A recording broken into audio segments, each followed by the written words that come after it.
तुझं नाव सांग बरं. माझं नाव माहेरचं आहे सुप्रिया दत्तात्रय चव्हाण आणि सासरचं नाव आहे सुप्रिया संतोष मोरे. काय सांगशील ताई माहेरबद्दल? तू माहेर म्हटल्यानंतर कोण माहेर येतं तुझ्या बोलल्यावरती पहिली आई असते. आई भाऊ म्हणजे सगळे आहेत माझ्या माहेरमध्ये, भाऊजे वगैरे सर्व आहेत. पण आईने आमच्यासाठी खूप कष्ट म्हणजे केले आहेत. आम्ही 3 भावंड, 2 बहिणी 1 भाऊ. मोठी असल्यामुळे जास्त जबाबदाऱ्या माझ्यावरच असायच्या.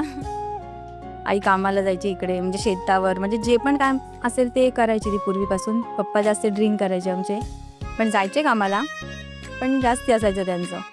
मी जास्ती शिकली पण नाही 9वी शिकले. 9वी नंतर मग असंच आईला मदत वगैरे करायची कामाला. लवकर लग्न झालं नंतर 18 वयामध्ये. पण काय असं तुला आईबरोबरचा एखादा प्रसंग किंवा तर एखादा असा किस्सा तुला इथे सांगावं असं वाटतं की जो अजूनपर्यंत लक्षात आहे? पप्पा जास्त दारू प्यायचे, त्याच्यामुळे इकडे तिकडे पडायचे रस्त्यावरती आणि मग कोणीतरी सांगायला यायचं की आज पप्पा इथे पडलेत तिथे पडलेत. मग आईसोबत मी रात्री 11-12 किती वाजू दे, आम्ही दोघी, त्यावेळेला बॅटरी पण नसायची आमच्याकडे, आम्ही असंच काहीतरी बत्ती वगैरे काय मेणबत्ती वगैरे घेऊन जायचो शोधत आई पप्पांना.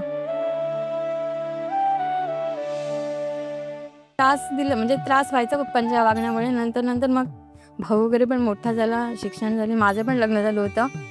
मग भावाचा सपोर्ट जास्त आईला झाला आणि आता तो छोटा असून खूप मोठ्या जबाबदाऱ्या पार पडतोय. वा, नक्कीच. मग आता खूप सुखात आहे. म्हणजे आईला आमच्या काही टेन्शन नाही.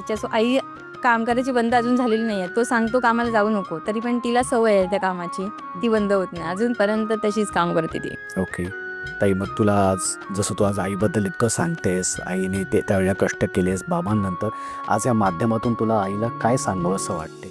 माझी आई म्हणजे आई सर्वांची सगळ्यांसाठी खूप महत्त्वाची असते, देवासारखी असते. आणि माझी आई पण माझ्यासाठी खूप, म्हणजे मी सांगू नाही शकत अशा हे आहेत माझ्याकडे. म्हणजे खूप चांगली मजा आहे आणि म्हणजे सगळ्या देवांना बोलावं तेवढं म्हणजे पूजनीय आहे माझी आई त्याची माझ्यासाठी. ताई नक्कीच, जसं तू म्हणालीस की भाऊ वडिलांनंतर भावाचा खूप मला आधार आहे. आणि आता पण माझं कोणताही म्हणजे कोणतीही अडचण असू दे, मुलांचं असू दे, माझं स्वतःचं असू दे, किंवा आणखीन कोणतंही म्हणजे कोणती वेळ वाईट असू दे चांगली असू दे, कोणते डिसिजन घ्यायचे असतील तर मी माझ्या भावाला विचारते, त्याचं काय असेल तर तो मला विचारतो. आम्ही दोघं मिळून सगळे प्रॉब्लेम सॉल्व्ह करतो आत्यांमध्ये. हे भावा बहिणीचं अजून नातं सध्या असंच आयुष्यभर राहू दे. खूप चांगलं आमचं नातं आणि असंच राहू दे. नक्कीच मी चरणी प्रार्थना आहे तशी. नक्कीच राहील. आणि तुझ्या आईला सुद्धा खूप अत्यंत निरोगी आणि उदंड आयुष्य लाभो हीच मी स्वामींची प्रार्थना करू. आता आपण या ताईंशी बोलूया. नमस्कार, माझं नाव माहेरचं नाव आहे भारती शिवराम ग्रो आणि सासरचं नाव आहे मिनल महेश ग्रो. ओके, आणि सासर माझं नागाव अलिबाग आणि माहेर माझं शिवडी मुंबई. काय सांगशील ताई माहेरबद्दल? माहेरबद्दल सांगायचं बोललं तर माझे वडील मिलमध्ये कामाला होते. त्याच्यानंतर ते लवकर